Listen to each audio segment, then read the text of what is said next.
Chair, I have here before us a draft resolution urging Mayor Alcid for the adoption of a 5-day work week with energy conservation measures. We all know last week we started our 4-day work week here in the city government of Laoag, affecting almost 1,500 employees ako. And I was the acting mayor last week Tuesday when this measure was implemented through the memorandum of the OIC Diyos, Legal Officer Atty. Joshua. My observation na po is that hindi tayo necessarily adapt the 4-day work week ako at the 4-day work week from 7:30 a.m. to 6:30 p.m. Tapos awan sa Friday, adot may kawa ako. At past 5 p.m. goes down dito City Hall na po, and yet all employees are here po. Pag-bulbuling ka, bururay ka lang 8 oras, sila na 6:30. I even talked about this with Mayor Alcid yesterday. Isuti ko na natin niya, I will check the legal duration ko na hanggang agree ka rin. Kung nata, mas marigatan kagadwa tayo wag yung 20 City Hall ako. With our province ako, ibang implement in 4-day work week ako, kadipit ko yung 23 cities and towns of Ilocos Norte ako, 12 of them complied with such ako. Laoag City, Monday to Thursday, 7:30 a.m. to 6:30 p.m. Kitwig, Monday to Thursday, 7 a.m. to 6 p.m. Orgus, Monday to Thursday, 7 to 6 p.m. Badok, 8 a.m. to 7 p.m. Monday to Thursday. Bakara, 8 o'clock to 6 p.m. on Monday to Thursday, and 5 hours only for Friday. Pagdi, 7 a.m. to 6 p.m. Adams, 7:30 to 6:30 p.m. Marcos, 7 a.m. to 6 p.m. Monday to Thursday. Pintar, 7:30 a.m. to 6:30 p.m. Monday to Thursday. Sarat, 7:30 to 6:30 p.m. Purimao, 7 to 6. Dingras, 7:30 to 6:30. Batak has issued yesterday a suspension of this memo circular ako. So makita nyo ako, we are not obliged to have the 4-day work week to put half of the towns of Ilocos Norte and our my measures na po. And the only city nagkagawa tayo, which is Batak, it suspend the may get din ako, hindi kalman yan, the 4-day work week. With the assessment po ako, the directive ni Presidente tayo is to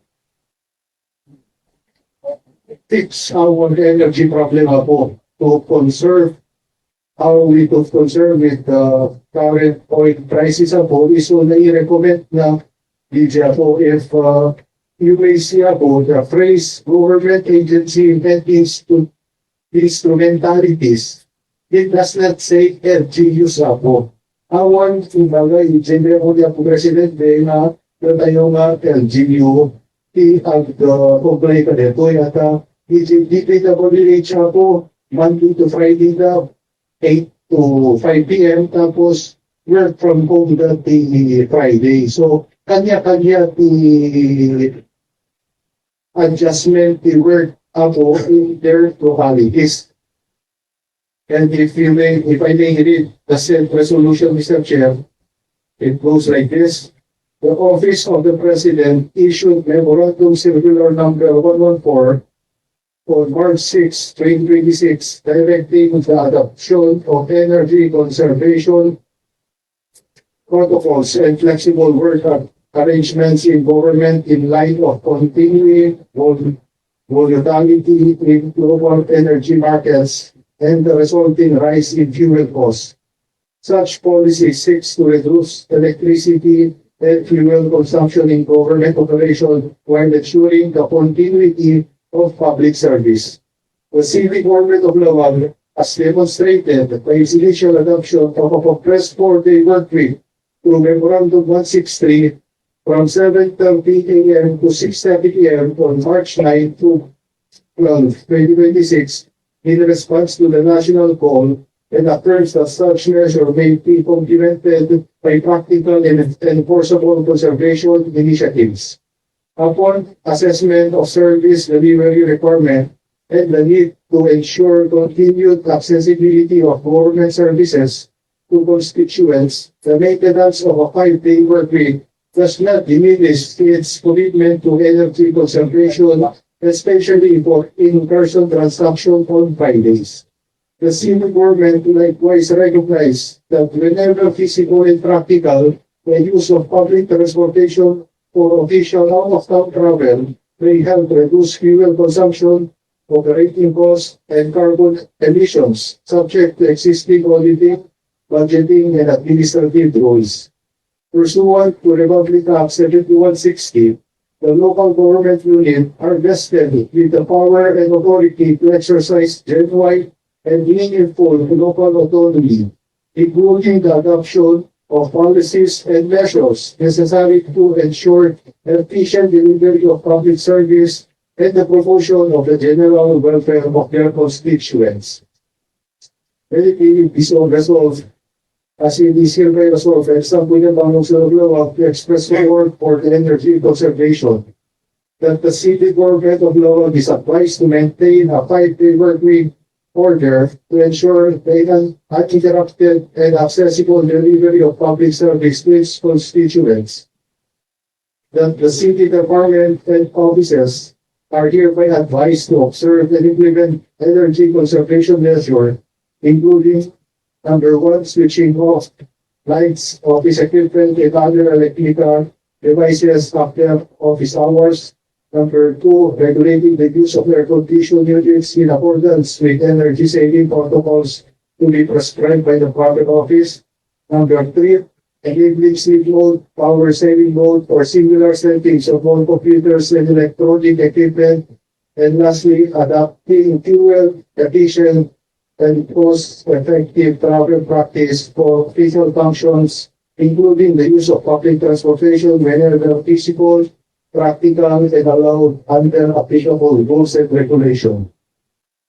Furthermore, that the City General Service Office, in coordination with the other concerned officers, is advised to formulate and issue the necessary internal guidelines for the proper implementation and monitoring for these measures.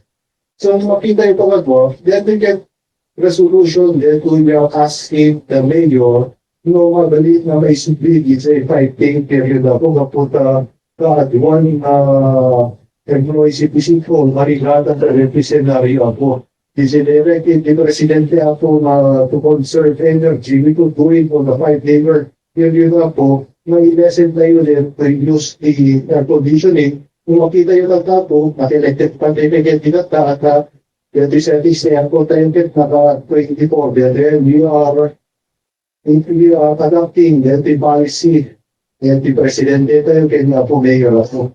Hindi sa Sunday nga po, naki-assembly pa yung Barangay 16. Pinama po kadawali because we are not just affecting the employees, the city ko lang po, we are affecting our constituents into Laoag City. So I had asked them during the Barangay Assembly po, favor the candidate scenario. Ako nang iba, pero ma-favor palagwa. So the intent proposal na we are practicing ito, nasanay tayo na po, na tayo platin, sila namin ito magpastrabaho, pakatenda namin ito sa pamilya dahil, pag-uog na po yan, then ito pinang-adjust na yun.